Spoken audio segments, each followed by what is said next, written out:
Assalamualaikum warahmatullahi wabarakatuh.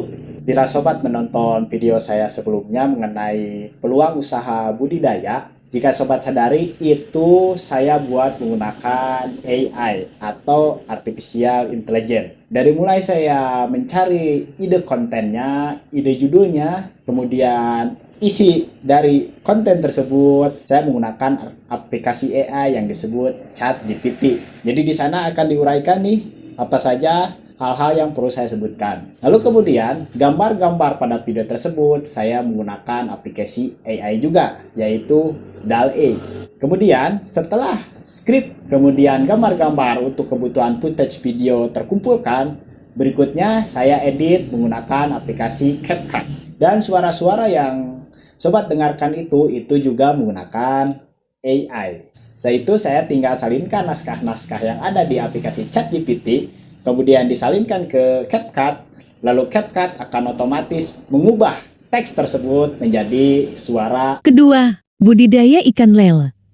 Budidaya ikan lele merupakan bisnis yang sangat potensial pada tahun 2023 karena Lalu kemudian tinggal edit-edit sedikit seperti transisi. Nah, kemudian jadilah video yang sobat dapat nikmati kemarin. Nah, itu baru aplikasi AI yang gratisan ya. Nah, di aplikasi AI yang lebih canggih lainnya, sobat bisa menggunakan aplikasi AI ini dengan menggunakan wajah seseorang. Hai, saya Ana. Hari ini, kita akan membahas salah satu topik yang sedang populer di dunia teknologi, kecerdasan buatan. Apa itu kecerdasan buatan?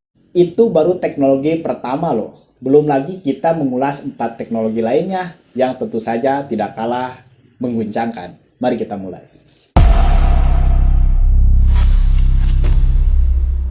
AI atau Artificial Intelligence adalah sebuah teknologi yang didesain untuk menggantikan beberapa pekerjaan yang biasanya dilakukan oleh manusia. Sebetulnya AI ini memiliki beberapa keuntungan seperti yang pertama, mempercepat proses bisnis dan meningkatkan produktivitas. Yang kedua, meningkatkan akurasi dan efisiensi dalam pengambilan keputusan. Ketiga, membantu dalam pengembangan produk dan layanan menjadi lebih baik. Dan yang keempat, mengurangi human error tentu saja. Namun, selain keuntungan-keuntungan yang dapat kita rasakan dari AI ini, ada beberapa kerugian. Tentu saja, kerugian yang paling besar adalah kemungkinan pekerjaan-pekerjaan yang sekarang ini dilakukan oleh banyak kegiatan manusia akan hilang tergantikan oleh AI tersebut. Apakah sobat sudah siap untuk hal tersebut?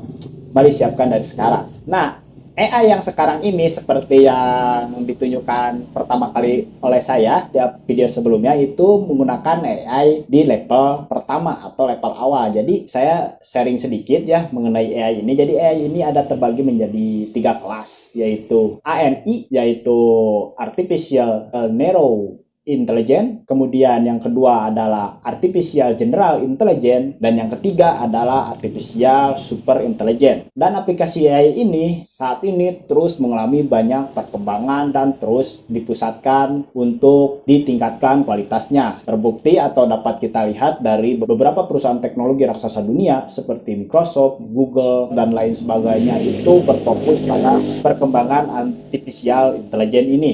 Tidak hanya AI, ada juga teknologi yang mungkin saja perlu kita perhitungkan dalam menjalani kehidupan, yaitu teknologi blockchain.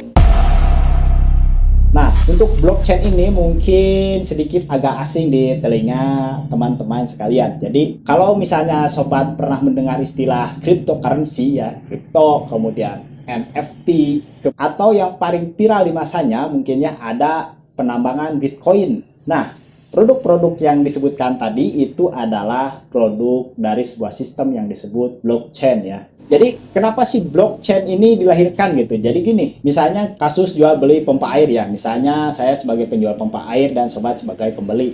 Misalnya kita jual beli nih, namun mungkin saja ya produk tersebut sudah diterima oleh sobat. Pompa air sudah diterima oleh sobat, namun sobat mengklaim bahwa produk tersebut belum diterima oleh sobat. Kemudian saya juga demikian.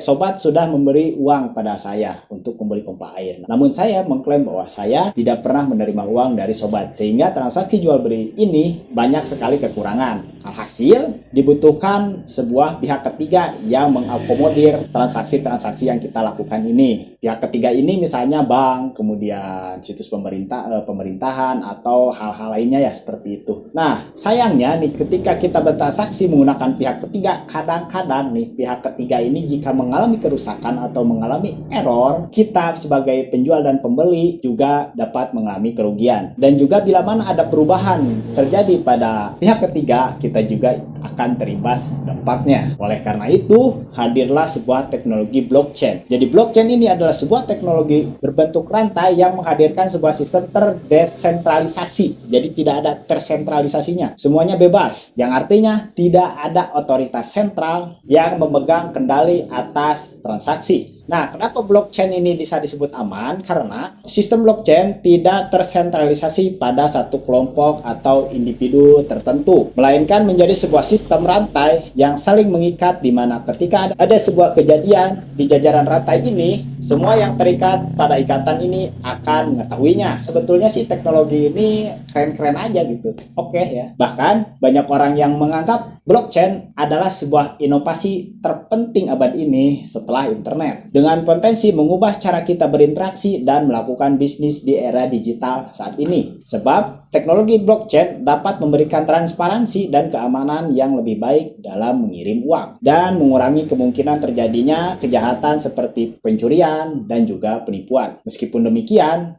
blockchain jelas-jelas menjadi disruptor nyata pada sebuah lembaga-lembaga keuangan konvensional. Tentu saja seperti bank, lalu kemudian perusahaan audit, konsultan, dan pemerintahan. Teknologi berikutnya adalah Internet of Things atau IoT ya.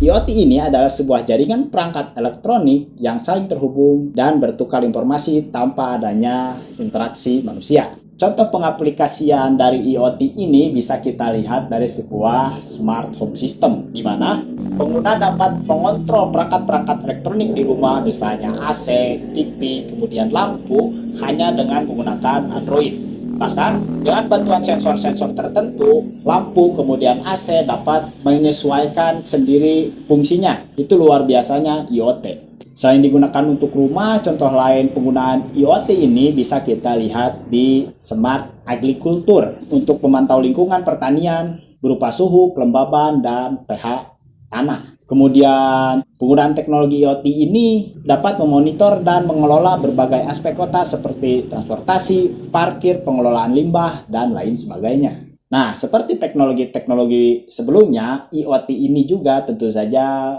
memiliki dampak-dampak buruk. Misalnya, privasi menjadi lebih tidak aman sebab dalam pemrogramannya IoT ini mengambil banyak sekali data pengguna seperti lokasi, perilaku, dan kebiasaan kita. Kedua, karena IoT ini harus terhubung dengan menggunakan internet, maka akan rawan terjadinya serangan hacker. Maka jika kita menggunakan IoT pada sistem-sistem penting, misalnya di rumah, di perusahaan kita, kemungkinan terjadi serangan hacker ini akan jauh lebih besar. Dan kemungkinan hacker dapat mengendalikan sebuah sistem yang kita miliki itu akan jauh lebih besar pula. Itu teknologi ketiga, yaitu IoT. Yang keempat ada augmented reality dan virtual reality. Kedua teknologi ini sama-sama mengubah kenyataan. Ngeri kan? Jadi gini, augmented reality atau AR adalah sebuah teknologi yang memungkinkan pengguna untuk melihat objek di dunia nyata di hadapannya dengan adanya tambahan informasi-informasi lain secara langsung. Teknologi ini menggabungkan dunia nyata dan elemen-elemen visual seperti gambar, informasi, kemudian lain sebagainya digabungkan langsung dengan objek nyata. Contoh penerapan teknologi ini seperti ada di permainan Pokemon Go lah. Nah, seperti itu. Sementara VR adalah teknologi yang memungkinkan seseorang untuk mengalami dan berinteraksi dengan lingkungan buatan yang diciptakan menggunakan teknologi komputer dan sensor-sensor. Teknologi AR dan VR ini sudah banyak ditemukan di dalam bidang-bidang hiburan, apalagi terutama game ya, kita tahu sendiri. Namun selain untuk game, teknologi ini juga banyak dimanfaatkan untuk berbagai aspek, misalnya di bidang medis, kita dapat memvisualisasikan praktek operasi. Nah, tanpa harus ada makhluk hidup yang nyata. Di bidang militer dapat dipraktekkan simulasi peperangan tanpa harus ada pengorbanan orang-orang tentu saja. Atau dalam bidang desain misalnya, dengan hadirnya teknologi AR dan VR ini, desainer dapat memprototipe dan memvisualisasikan produknya dengan mudah dan biaya yang jauh lebih sedikit. Sayangnya, dalam memanfaatkan teknologi ini, kita harus mempertimbangkan kesehatan, sebab penggunanya dapat mengalami motion sickness dan ketidaknyamanan fisik lainnya, serta gangguan kesehatan jangka panjang seperti penglihatan dan sakit kepala. Berikutnya ada robotika. Kalau ini sih sudah sejak lama ya kita mengenal robot-robot yang sudah banyak menggantikan posisi kita sebagai manusia di pabrik-pabrik. Karena robotika adalah sebuah teknologi yang dirancang untuk melakukan tugas yang biasanya dilakukan oleh manusia. Jadi kalau misalnya AI itu menggantikan tugas-tugas manusia berdasarkan kecerdasannya, nah robotika ini menggantikan tugas-tugas manusia dari hal pekerjaan fisik ya. Bisa dibayangkan jika kelima teknologi ini ketika sebuah robot menggunakan kecerdasan buatan atau artificial intelligence lalu terdesentralisasi menggunakan teknologi blockchain lalu saling terhubung menggunakan IoT, itu sudah tidak dibayangkan lagi bagaimana kengeriannya ya kan. Tentu saja banyak pro kontra dengan kehadiran teknologi-teknologi ini. Karena tentu saja dengan kehadiran teknologi ini akan merugikan pemilik dan pengguna yang sudah menikmati teknologi lama. Misalnya saja saya sebagai content writer ya di salah satu perusahaan di Bandung. Mungkin saja saya ini kedepannya sudah tidak dibutuhkan lagi karena memang sudah ada aplikasi yang dapat menulis sendiri ya kan. Seperti ChatGPT atau Jasper yang bisa menulis dengan sangat bagus layaknya manusia biasa. Atau profesi saya lainnya yaitu tukang servis ya. Mungkin saja terancam dengan adanya sebuah teknologi yang bernama IoT yang dapat memonitor keadaan sebuah peralatan elektronika ya. Apakah saya merasa was-was dengan kehadiran teknologi ini? Tentu saja ya kan. Akan tetapi sejarah terulang ya. Jadi saya teringat pada sebuah fenomena di mana pada saat itu mulai marak-maraknya kehadiran toko online atau e-commerce ya. Di sana toko-toko offline itu mulai sangat sepi. Tentu saja itu merugikan toko-toko offline yang ada karena hadirnya toko-toko online. Mereka ini dapat berjualan di rumah sementara yang offline kita harus bayar sewa toko namun diruksak atau pasarnya direbut oleh toko-toko online. Tentu saja sebagai pemilik toko offline itu sangat merugikan. Namun kita tahu bahwa orang-orang yang sukses di bidang e-commerce atau toko online tersebut adalah orang-orang yang pertama kali masuk di bidang tersebut. Contoh lain adalah kasus ojek online misalnya. Nah di ojek online tersebut itu awal-awal pendiriannya itu wah ojek-ojek biasa ini sering ribut dengan ojek-ojek online ya. Namun semakin kesini tentu saja orang-orang lebih memilih ojek online karena dengan perkembangan zaman memudahkan banyak sekali pekerjaan tentu saja. Nah kesini yang menang bukanlah orang-orang yang melawan teknologi tersebut, tapi yang menang adalah orang-orang yang pertama kali masuk pada teknologi tersebut. Hingga semua orang sadar bahwa dengan hadirnya ojek online misalnya atau e-commerce atau teknologi baru ini lebih mempermudah aktivitas mereka dalam berbagai bidang tentu saja. Mungkin saja memang benar dengan kehadiran 5 teknologi ini, AI,